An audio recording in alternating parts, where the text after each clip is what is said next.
Geography climatology. तो यहाँ पे क्या पढ़ना है हमें? सबसे पहले पढ़ना है कि what is air. Air is a mixture of gases and our planet earth is enveloped by the deep bank of the gases extending several thousands of kilometer over its surface, and this gaseous cover of the earth is called atmosphere. ठीक है? तो what is air? Air is the mixture of gases, and our planet Earth is enveloped by the deep blanket of the gases extending several thousands of kilometer over the surface, and this gaseous cover of the earth is called atmosphere. तो इसी को हम क्या बोलते हैं? Atmosphere. इसमें कुछ समझना नहीं है, हमें यही बताना है कि एयर क्या होता है। Air is mixture of gases, और हमारे अर्थ पे जो भी इन्वेलप किया हुआ है डिफरेंट डिफरेंट अलग अलग टाइप्स ऑफ गैसेस है जो हमारे थाउजेंड ऑफ किलोमीटर तक फैला हुआ है, जो डिफरेंट गैसेस जो हमारे अर्थ को कवर किया हुआ है, इन्वेलप किया हुआ है, उसी को हम क्या बोलते हैं? एटमॉस्फेयर बोलते हैं। ठीक है? Permanent gases of the atmosphere it includes nitrogen, hydrogen, argon, carbon dioxide. Nitrogen include 78%, oxygen include 21%, argon 0.1 and carbon dioxide include 0.03%। Earth पे इंसुलेशन जो होता है वो सेम नहीं होता है। ठीक है? Sun energy is light wave and short wave. तो यहाँ पे क्या बोला है? अर्थ पे जो इंसुलेशन होता है वो सेम नहीं होता है। Sun energy is light wave and short wave. Sun का जो एनर्जी होता है, वो इंसुलेशन जो होता है जो हमें रिसीव होता है सन से, वो शॉर्ट वेव होता है। शॉर्ट वेव इंसुलेशन रिसीव होता है जो सन से इंसुलेशन हमें रिसीव होता है। ठीक है? Sun insulation is short wave visible light.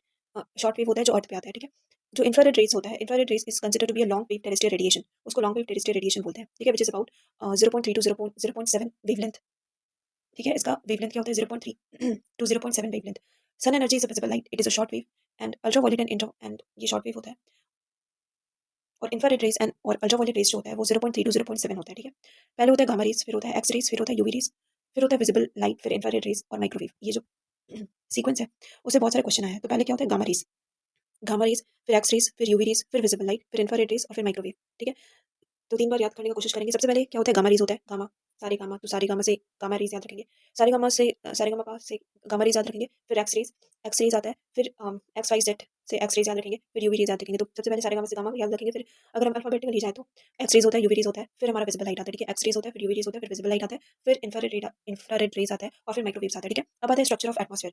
Structure of atmosphere में हमें क्या पढ़ना है? स्ट्रक्चर। सबसे पहले क्या होता है? ट्रोपोस्फेयर। ट्रोपोस्फेयर का कुछ फीचर्स है। सबसे पहले earth surface, heated by the short wave insolation. ठीक है? अब हमारे सरफेस में जो इंसुलेशन हो रहा है, अर्थ वेव जो रिसीव हो रहा है अर्थ सरफेस, वो हमारा अर्थ वेव जो है वो गर्म कैसे होता है? एक होता है अर्थ वेव जो हमें रिसीव होता है, जो हमें सन से रिसीव होता है, और कुछ अमाउंट ऑफ सन रेज जो हमारे अर्थ पे आता है उसको कौन एब्जॉर्ब करता है? जो भी डिफरेंट टाइप्स ऑफ गैसेस होते हैं, कार्बन डाइऑक्साइड, वाटर वेपर, जो भी डिफरेंट टाइप्स ऑफ गैसेस होते हैं अर्थ पे, वो जो गैसेस होते हैं वो एब्जॉर्ब करते हैं हमारे अर्थ, एब्जॉर्ब करते हैं। बट वो एब्जॉर्ब करते किसको है? वो एब्जॉर्ब करते हैं लॉन्ग वेव टेरेस्ट्रियल रेडिएशन को। लॉन्ग वेव टेरेस्ट्रियल रेडिएशन क्या होता है? Long wave terrestrial radiation means जो वापस जा मींस अर्थ जो रिसीव हुआ और जब वापस लौट रहा होता है जो वेव होता है उसको लॉन्ग वेव टेरेस्ट्रियल रेडिएशन बोलते हैं। ठीक है? अर्थ सरफेस पे जो अमाउंट ऑफ सन रेज हमें रिसीव होता है, जो वापस रिटर्न बैक होता है जो रेज़, और उस रेज़ को जो भी जितने भी गैसेस होते हैं अर्थ पे वो रिसीव करते हैं, उसको बोलते हैं लॉन्ग वेव टेरेस्ट्रियल रेडिएशन। ठीक है? और उसी से हमारा जो अर्थ है वो गर्म होता है। ठीक है? Air is heated by the earth surface by long wave terrestrial radiation. So हमारा अर्थ जो है वो लॉन्ग वेव टेरेस्ट्रियल रेडिएशन से हीटेड अप होता है। ठीक? अब आते हैं कंडक्शन। कंडक्शन क्या होता है? Air cools. अब कंडक्शन क्या होता है? ये एक प्रोसेस होगा जिसमें अगर मान लो हमारे अर्थ सरफेस पे रिसीव हुआ एयर रिसीव हुआ और अर्थ सरफेस को फिर वो गर्म कर देता है। तो ये क्या प्रोसेस है? ये कंडक्शन का प्रोसेस है। ठीक है? कंडक्शन का प्रोसेस में क्या होता है? अर्थ लॉन्ग वेव से अर्थ जो होता है हमारा अर्थ वो लॉन्ग वेव टेरेस्ट्रियल रेडिएशन से हीटेड अप हो जाता है। कंडक्शन, और इसी प्रोसेस को हम कंडक्शन बोलते हैं। फॉर एग्जांपल गैस पे अगर हम कोई भी कुछ भी चढ़ाते हैं तो उससे क्या होता है? वहाँ पे कंडक्शन प्रोसेस होता है। मतलब पहले जो भी मॉलिक्यूल होता है उसको गर्म करता है, उसके बाद जो भी मॉलिक्यूल उसको गर्म करके और वो उसका जो जो पतीली हम गैस पे रख रहे होते हैं उसको भी गर्म कर देता है। ठीक है? तो वो क्या होता है? कंडक्शन प्रोसेस होता है। ठीक? एयर यहाँ पे एयर जो होता है वो लॉन्ग वेव टेरेस्ट्रियल रेडिएशन से हीटेड अप होता है, which is called terrestrial radiation. Long wave terrestrial radiation से हमारा जो अर्थ है वो हीटेड अप होता है। ये क्या होता है? कंडक्शन। ये कंडक्शन का प्रोसेस होता है। ठीक है? अब आता है तुम्हारा ट्रोपोस्फेयर। ट्रोपोस्फेयर में जो थिकनेस होता है it is more on equator than the pole. ठीक है? यहाँ पे क्या बोल रहा है? ट्रोपोस्फेयर का जो थिकनेस होता है वो ज्यादा होता है as compare to the pole. Troposphere में जो इक्वेटर का थिकनेस होता है more on equator than the pole. अब ऐसा होता क्यों है कि यहाँ पे जो इक्वेटर का थिकनेस है वो ज्यादा होता है as compare to the pole? ऐसा क्यों होता है? ऐसा इसलिए होता है क्योंकि gravitational force of because gravitational force of the pole जो होता है वो ज्यादा होता है। अगर ग्रेविटेशनल फोर्स जो है वो ज्यादा होगा तो अर्थ जो है वो अपनी तरफ जितना भी मटेरियल है वहाँ पे अपनी तरफ खींच रहा होगा, तो वो कम एरिया को कवर करेगा। कम एरिया को कवर करेगा तो क्या होगा? पोल पे जो थिकनेस होगा वो कम होगा as compare to the equator. More on equator than the pole. Equator पे ज्यादा होगा, पोल पे कम होगा क्या? थिकनेस। अब यहाँ पे और क्या रीजन हो सकता है? और ये रीजन है कि टेम्परेचर जो है यहाँ पे ज्यादा होता है। इक्वेटर पे टेम्परेचर ज्यादा होता है और वहाँ का टेम्परेचर ज्यादा होगा तो उससे क्या होगा? टेम्परेचर ज्यादा होगा तो ये बताना चाह रहे हैं कि टेम्परेचर ज्यादा से वहाँ पे हवा जो है वो ऊपर की तरफ मूव करेगा, इवेपोरेशन होगा, तो वो ज्यादा एरिया को कवर कर पाएगा। इसलिए हम बोलते हैं कि इक्वेटर पे जो थिकनेस है वो ज्यादा है as compare to the pole. ठीक है? More on the equator than the pole. सबसे पहले तुम्हारा टेम्परेचर वहाँ पे ज्यादा है, वहाँ पे कन्वेक्शन प्रोसेस होता है, और दूसरा वहाँ पे ग्रेविटेशनल फोर्स जो होता है, gravitational force of the pole is more as compare to the equator. ठीक है? अब आते हैं कंडक्शन मूवमेंट। हमारा जो कंडक्शन मूवमेंट से हमारा जो अर्थ है वो गर्म हो रहा है, और जब हवा ऊपर की तरफ उठ रहा होता है तो वो क्या होता है? Convection movement. ठीक है? तो कंडक्शन मूवमेंट से हमारा जो अर्थ है वो गर्म होता है और ऊपर की तरफ हवा उठा होता है, तो वो क्या है? Convection movement. Lower atmosphere is heated due to the long wave terrestrial radiation. जो हमारा अर्थ का एटमॉस्फेयर है वो किससे गर्म होता है? लॉन्ग वेव टेरेस्ट्रियल रेडिएशन से गर्म होता है। वापस लौटने वाली हवा जो डिफरेंट टाइप्स ऑफ गैसेस हमारे अर्थ पे प्रेजेंट होती है वो जब एब्जॉर्ब करती है उससे हमारा एटमॉस्फेयर जो है वो गर्म होता है। ठीक? अब आते हैं earth surface is heated bye short wave. हमारा जो अर्थ सर्फेस है, सर्फेस ऑफ द अर्थ जो है वो हीटेड कैसे होता है? शॉर्ट वेव से होता है। ये हम बताना चाह रहे हैं कि एटमॉस्फेयर, वहाँ का जो एटमॉस्फेयर है वो लॉन्ग वेव टेरेस्ट्रियल रेडिएशन से गर्म होता है, बट हमारा जो सर्फेस ऑफ द अर्थ है, वो बेसिकली सन के जो रेज आ रहे हैं means which is short wave radiation और शॉर्ट वेव इंसुलेशन जो अर्थ को रिसीव हो रहा है उसको उससे हमारा जो अर्थ है वो गर्म होता है। ठीक है? अब आते हैं ट्रोपोस्फेयर। हाँ, तो ट्रोपोस्फेयर में हम क्या-क्या पढ़े? ट्रोपोस्फेयर जो है वो तुम्हारा वहाँ पे इक्वेटर पे ज़्यादा थिकनेस होता है एज़ कम्पेयर टू पोल का थिकनेस से, ठीक है? ट्रोपोस्फेयर में ऊपर temperature because troposphere upper temperature is low. Troposphere के में क्या होता है टेम्परेचर होता है लो होता है, ऐसा क्यों? बिकॉज़ नीचे due to the gravitational force हवा को नीचे खींच रहा होता है, ग्रेविटेशनल फोर्स अर्थ पे क्या है ग्रेविटेशनल फोर्स लग रहा है। तो अर्थ पे जब ग्रेविटेशनल फोर्स लग रहा है तो जितने भी ट्रोपोस्फेयर पे मटेरियल है वो उसको अपनी तरफ खींचेगा। तो इसलिए बोलते हैं कि जब वो ऊपर जाएँगे तो due to the gravitational force जब हम ऊपर जाते हैं तो टेम्परेचर है वो डिक्रीज़ होता है और टेम्परेचर डिक्रीज़ होता है तो बिकॉज़ नीचे due to the gravitational force हवा जो है वो अपनी तरफ खींचेगा मटेरियल को, ठीक है? तो अर्थ के पास क्या होता है हवा जो है वो गर्म होता है। ऊपर जब जैसे-जैसे ऑल्टीट्यूड पे जाते हैं वहाँ पे टेम्परेचर जो है वो डिक्रीज़ होता है, ठीक है? ऊपर टेम्परेचर जो है जैसे-जैसे ऊपर ऑल्टीट्यूड बढ़ता है वैसे-वैसे टेम्परेचर जो है वो डिक्रीज़ होता है। अब आते हैं green house gases. Green house gases earth के रेडिएशन से ग्रीन हाउस गैसेज़ CO2 जो होता है ग्रीन हाउस गैसेज़ CO2 वो हमारे अर्थ जितने भी रेडिएशन है जो सोलर एनर्जी से रिसीव होता है जो भी रेडिएशन उसको एब्ज़ॉर्ब कर रहा होता है। अर्थ के रेडिएशन को एब्ज़ॉर्ब कर रहा होता है, वो ट्रैप कर रहा होता है, ठीक है? मीथेन, वाटर वेपर ये सब ग्रीन हाउस गैस नहीं है। CO2 is a green house gas. तो अर्थ की जो रेडिएशन है वो कौन ट्रैप करता है? लॉन्ग वेव टेरेस्ट्रियल रेडिएशन उसको ट्रैप करता है और लॉन्ग वेव टेरेस्ट्रियल रेडिएशन अर्थ के रेडिएशन को ट्रैप करता है। तो अब यहाँ पे ग्लोबल वार्मिंग का रीज़न क्या है? कार्बन डाइऑक्साइड इंक्रीज़ हो रहा है ड्यू टू द पॉल्यूशन और हमारा जो रेडिएशन है वो ट्रैप हो रहा है। उसकी वजह से हमारा जो अर्थ है वो हीटेड अप हो रहा है। तो एक तो कार्बन डाइऑक्साइड की वजह से, दूसरा रेडिएशन ट्रैप की वजह से और इससे क्या होगा?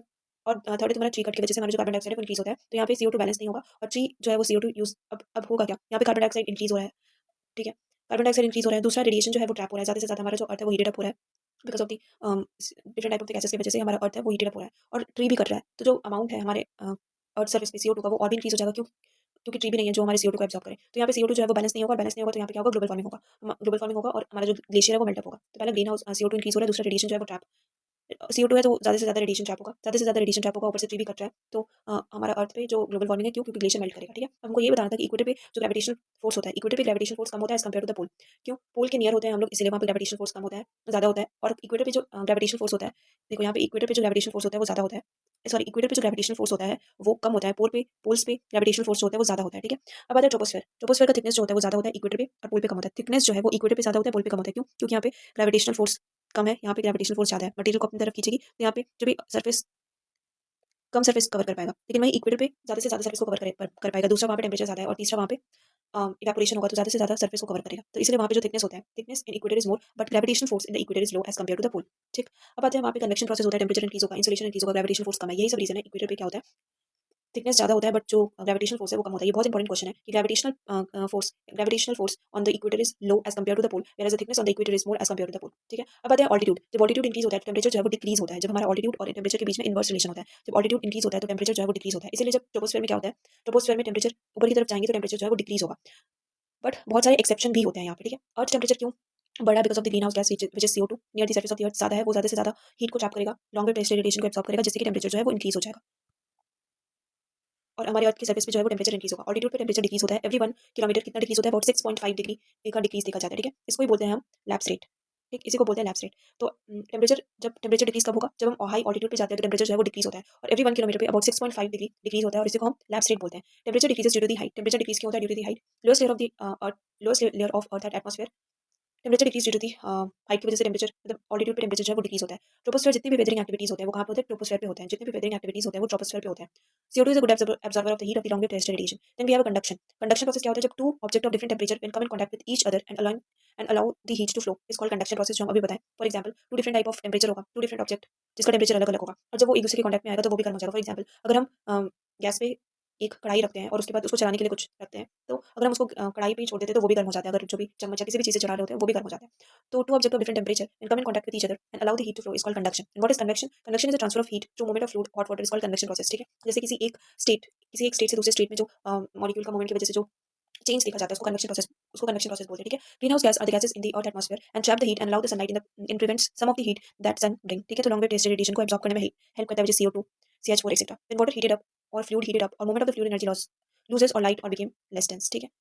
अब नेक्स्ट है तो अभी तक हम क्या पढ़े? हम ट्रोपोस्फेयर का जितना भी फीचर है, ट्रोपोस्फेयर का जितना भी फीचर्स है वो कंप्लीट हो गया। हम ट्रोपोस्फेयर में ये पढ़े कि जब ऑल्टीट्यूड इंक्रीज होता है तो टेम्परेचर फर्स्ट फीचर पढ़े टेम्परेचर को लेके कि टेम्परेचर जो है वो डिक्रीज हो जाएगा as we move upward temperature decreases. दूसरा पढ़े ग्रेविटेशनल फोर्स के बारे में पढ़े, ठीक है? फिर क्या पढ़े? थिकनेस से रिलेटेड पढ़े, ठीक? यही था क्या? तीन चीज़ें पढ़े। एक टेम्परेचर डिक्रीज हो जाएगा, ग्रेविटेशनल फोर्स इक्वेटर पे कम होता है, पोल पे ज़्यादा होता है, थिकनेस इक्वेटर पे ज़्यादा होता है, पोल पे कम होता है। ये चीज़ अभी तक पढ़े, ठीक है? अब आते हैं और हम क्या पढ़े? और हम पढ़े lapse rate. Normal lapse rate क्या होता है? ऑल्टीट्यूड पे 6.5 डिग्री डिक्रीज होता है, टेम्परेचर जो है डिक्रीज होता है जब हम ऊपर की तरफ मूव करते हैं और इसी को हम क्या बोलते हैं? लैप्स रेट बोलते हैं। टेम्परेचर डिक्रीज करता है बट ये हमेशा हर कंडीशन में नहीं होता है। अभी हम आगे पढ़ेंगे कि इसका क्या एक्सेप्शन है, ठीक है? तो अभी तक हम ये पढ़े कि तो अभी तक हम क्या पढ़े कि टेम्परेचर जो है वो डिक्रीज होता है ट्रोपोस्फेयर में, टेम्परेचर जो है वो डिक्रीज होता है ट्रोपोस्फेयर में, ठीक। सेकंड हम पढ़ेंगे stratosphere. What is stratosphere? Stratosphere second layer होता है। सबसे पहले लेयर्स याद रखना है, तो उसको याद रखेंगे कैसे? The scientist monkey inside the earth. The scientist monkey inside the earth का मतलब क्या होता है? टी से ट्रोपोस्फेयर, एस से स्ट्रेटोस्फेयर, एम से मेसोस्फेयर, आई से आइनोस्फेयर, ठीक है। ट्रोपोस्फेयर, स्ट्रेटोस्फेयर, मेसोस्फेयर, आइनोस्फेयर और लास्ट क्या होता है? Exosphere. Troposphere, stratosphere, mesosphere, ionosphere, exosphere. तो फर्स्ट अगर हम मूव अपवर्ड मूव करेंगे तो टेम्परेचर डिक्रीज होगा और इसी को हम ट्रोपोस्फेयर बोलते हैं। ऊपर क्या होता है? स्ट्रेटोस्फेयर। स्ट्रेटोस्फेयर क्या होता है? जब हम ऊपर की तरफ मूव करते हैं तो हम क्या पढ़े कि टेम्परेचर डिक्रीज होता है, बट स्ट्रेटोस्फेयर एक ऐसा लेयर है जहाँ पे टेम्परेचर जो है वो इंक्रीज होता है, तो ये क्या है? एक्सेप्शन है। स्ट्रेटोस्फेयर जहाँ पे हम ऊपर की तरफ मूव करते हैं तो यहाँ पे टेम्परेचर इंक्रीज होता है। अब इसका रीजन कुछ ना कुछ तो रहा होगा, हाँ। क्यों? क्योंकि यहाँ पे ओजोन लेयर होता है और ओजोन लेयर होने की वजह से ये ज़्यादा से ज़्यादा टेम्परेचर को एब्जॉर्ब करता है और इसी के ओजोन लेयर ही एक ऐसा रीजन है जिसकी वजह से यहाँ पे टेम्परेचर जो है वो ज़्यादा रहता है। ऊपर जाने से टेम्परेचर कम होता है, बट यहाँ पे क्या होता है? टेम्परेचर ज़्यादा होता है। क्यों? Because of the presence of ozone layer, ठीक है। और यहाँ पे क्लाउडलेस स्काई होता है, यूवी रेज का प्रेजेंस होता है और यहाँ पे ओजोन लेयर होता है, इसलिए वो ज़्यादा से ज़्यादा टेम्परेचर को ट्रैप करता है और इसी वजह से वहाँ पे क्या होता है? टेम्परेचर ज़्यादा होता है। Third layer is mesosphere. What is mesosphere? Mesosphere जो होता है जहाँ पे टेम्परेचर डिक्रीज होता है। अब ये कॉमन है, अब हम क्या बोलते हैं? ऑल्टीट्यूड। हाई ऑल्टीट्यूड पे टेम्परेचर जो है वो डिक्रीज हो जाएगा, तो ये सही रीजन है। यहाँ पे क्या बोला है कि हाई ऑल्टीट्यूड पे टेम्परेचर डिक्रीज होगा और ये क्या होता है? मीटियोर्स, मीटेराइट्स। क्यों? क्योंकि यहाँ पे ये सबसे कोल्डेस्ट लेयर होता है। सबसे पहले तो ये कोल्डेस्ट लेयर होता है, यहाँ पे मीटियोर्स एंड मीटेराइट्स जो है वो बर्न हो रहा होता है ड्यू टू क्यों? फ्रिक्शन की वजह से, ठीक है। ये कोल्डेस्ट लेयर होता है, यहाँ पे कोई भी गैसेस का प्रेजेंस नहीं होता है और ये यहाँ पे टेम्परेचर जो है वो इंक्रीज होता है। सॉरी, टेम्परेचर जो है वो डिक्रीज होता है, ठीक है। ये कोल्डेस्ट लेयर है, यहाँ पे कोई भी गैस नहीं होता है, टेम्परेचर जो है वो डिक्रीज होता है, ठीक। टेम्परेचर डिक्रीज होता है। स्ट्रेटोस्फेयर में टेम्परेचर जो है वो इंक्रीज होता है, टेम्परेचर इंक्रीज होता है। क्यों? क्योंकि वहाँ पे यूवी रेज है ज़्यादा से ज़्यादा, यूवी रेज है ज़्यादा से ज़्यादा एयर और सॉरी ज़्यादा से ज़्यादा वहाँ पे ओजोन लेयर है और यूवी रेज है, तो इसलिए यहाँ पे टेम्परेचर जो है वो इंक्रीज होता है, ठीक है। क्या पता है आइनोस्फेयर? क्या होता है आइनोस्फेयर? आइनोस्फेयर जहाँ पे atoms, sunlight wave, UV rays release होती है, एनर्जी, न्यूट्रॉन। यहाँ पे क्या होता है? यहाँ पे भी टेम्परेचर जो है इंक्रीज होता है, यहाँ पे चार्ज पार्टिकल होता है, यहाँ पे चार्ज पार्टिकल होता है, यहाँ पे different type of radio wave होता है, for example D wave, E wave, F wave, ठीक है।